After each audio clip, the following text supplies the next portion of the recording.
Okay, so this is a really random video, and truly this video is existing because I have writer's block for video people, videographers, content creators block. I don't know what you would call it, but I don't know how to come up with a video idea for the life of me right now, okay? So I was like, okay, like what could I chit chat about? I don't want to do something stupid. And then I was like, why don't we like go through my hyperfixations? Because like that could be fun, right? Question mark? First, we're really going back here. Like I would say in middle school, like 6th grade, my hyperfixation / obsession. I would say then it was more an obsession. We've had hyperfixations at the time. Back in 6th grade, this was more of an obsession. It was more harmless, okay? I would say I was just obsessed with like bows, headbands, freaking all those little doodahs that those YouTubers used to wear, you know, back in the day. You know what I'm talking about, with like the freaking headband like across, you know, like, you know what I'm talking about, like the boho headbands with like the tie and freaking the like giant clip-in Ariana Grande-esque bows. You know what I'm talking about. So that was an obsession. Then we go into middle school, and obviously the obsession was with buying eyeshadow palettes and makeup. Huge obsession. Boom. Literally, that was an obsession for years. That is all I would buy. Okay. It was pretty bad. Then I would say, oh, these are like 2 random ones, but I would say like pop culture wise, in like, I was obsessed with the Kardashians and also obsessed with The Office. The Office, probably like 8th, 9th grade. The Kardashians, probably 7th through like 10th grade. Obsessed. Fun fact.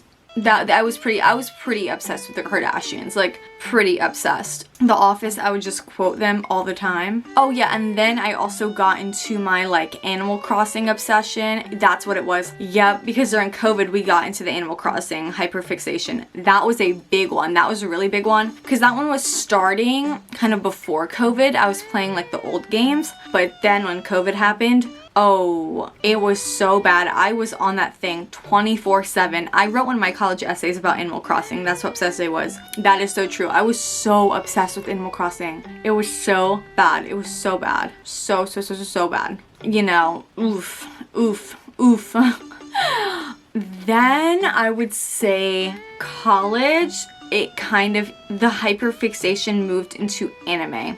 First it was Hunter x Hunter, and then the center, you know, of the hyperfixation of anime was One Piece. Do you know what I'm saying? Like, I was obsessed with anime in general, but One Piece, oh, I could talk to you for days about One Piece. Now, the hyperfixation of One Piece has now died down only because I'm like caught up with this show, so I'm not like constantly watching it, and also I have other, you know, obsessions right now. And again, I'm using these interchangeably because these are obsessions that are to the extreme. Okay, Okay, bear with me. So yeah, caught up. Now I'm good. Now that the hyperfixation's kind of over, I'm just like a normal anime fan. But when I was, you know, obsessed, I was obsessed. Again, I feel like I talked about this before. I would wake up, start watching the show, literally watch the show while doing anything. Would watch it while going to the gym. Would watch it while eating. Would stay up late and watch it. Like, I would not pause this show unless I was probably like showering or sleeping. Okay, very obsessed with One Piece.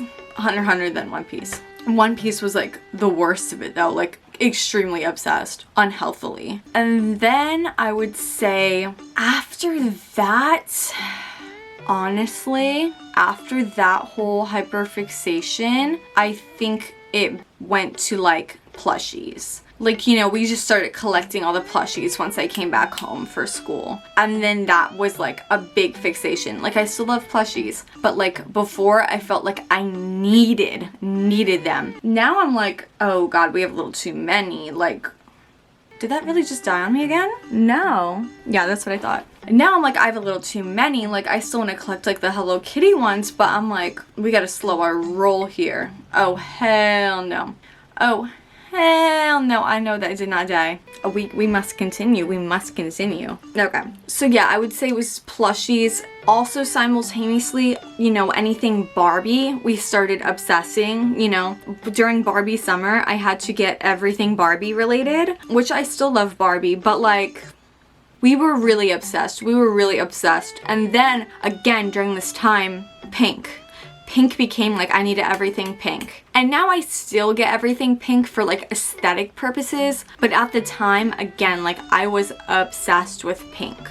Obsessed with pink. Obsessed with pink. And not the musician. Okay. And then it became K-pop. So, you know, the K-pop hyperfixation lasted, I would say, a whole over a year, which is insane to think about. I'm only now just, it's dying down. Like, I have the groups I like, and I'm like, cool. I will buy the stuff I want to buy of them. If I want to buy another album of someone else, I will buy it. But I have the groups I like. I'm sticking with their music. But now it's like I don't only have to listen to K-pop. I can also listen to my other musicians. For a whole year there, I was only listening to K-pop. I'm being dead honest. I'm really being dead honest. It's only in the past couple of months I have actually been listening to other people. And it has made me feel very balanced as a person. I'm like, wow, this is what it feels like to be normal and not just like obsessed. Again, I still am like a pretty big K-popper if you ask me, but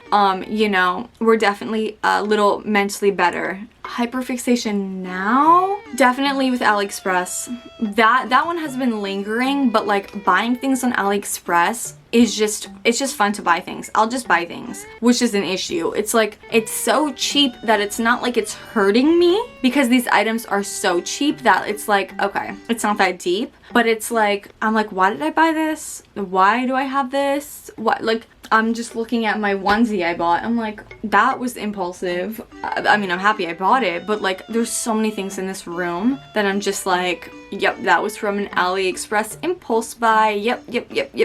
But again, in the past couple years, I've had eras of a worse AliExpress, you know, obsession. So I don't even want to say like this is the worst of it, because this is not the worst of it. This is not the worst of it. Yeah.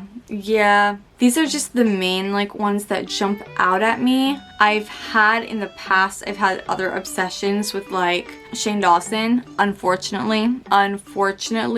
H3, that was a whole like a year during COVID of, again, obsession. Again, I have since chilled out, and I also have since hate Shane Dawson. So, you know, there's that. I think those are my hyperfixations, my obsessions. Don't get offended by this video because trust, you know, we know this behavior ain't healthy. Like, do you know what I'm saying? Like, there's something going on. There's something going on. So there's that. I will be gone now. I will be gone.